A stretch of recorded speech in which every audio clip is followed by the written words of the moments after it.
Bonjour Axel de Tarlet. Bonjour Mathieu. Et si on travaillait depuis chez soi? La grève des transports parisiens, c'est l'occasion de relancer le télétravail. Eh ben oui, je ne sais pas si vous avez reçu cet email interne, Mathieu, je vous le lis.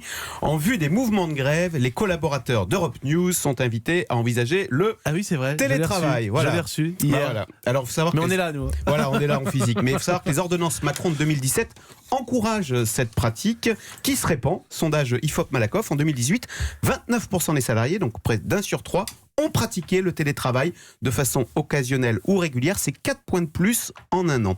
Mais curieusement, vous savez ce qui freine dans le télétravail?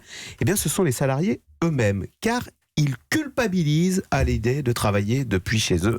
Alors que dans la pratique, ils ont tort. Les études montrent au contraire on a tendance à être très efficace en travaillant depuis chez soi. Pourquoi? D'abord, on ne perd pas son temps dans les transports, donc on utilise ce temps pour travailler. Et puis deuxième moteur, justement, cette culpabilité. Du coup, le salarié va avoir tendance à surtravailler. Il va même bombarder ses collègues d'emails pour bien montrer qu'il est à la tâche. Donc vous voyez, au final... programmer toutes les 20 minutes les mails. Voilà. Donc au final, vous allez avoir des journées bien remplies et bien productives. Est-ce qu'on pourrait imaginer, Axel, qu'on quitte les grandes villes, s'installer à la campagne et qu'on généralise le télétravail? Alors, je vous vois venir, mais malheureusement, non. Le télétravail doit rester ponctuel. Pourquoi? D'abord, pour la santé mentale du salarié qui risque de s'isoler et puis à ne jamais sortir de chez soi. À la fin, on mélange vie privée et vie professionnelle, ce qui c'est jamais très bon. Et puis surtout, témoignage.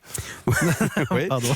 Et puis surtout, deuxième argument, dans la vie professionnelle, on a besoin d'échanger physiquement. Je ne sais pas si vous avez remarqué, mais la conversation par email est parfois assez abrupte, elle manque de nuances, elle peut générer des malentendus, des conflits larvés. Donc vous voyez, rien ne vaut les échanges en face à face. D'ailleurs, c'est ce que disent les salariés. 77% préfèrent échanger en face à face. Donc on se touche, on se voit, on se parle.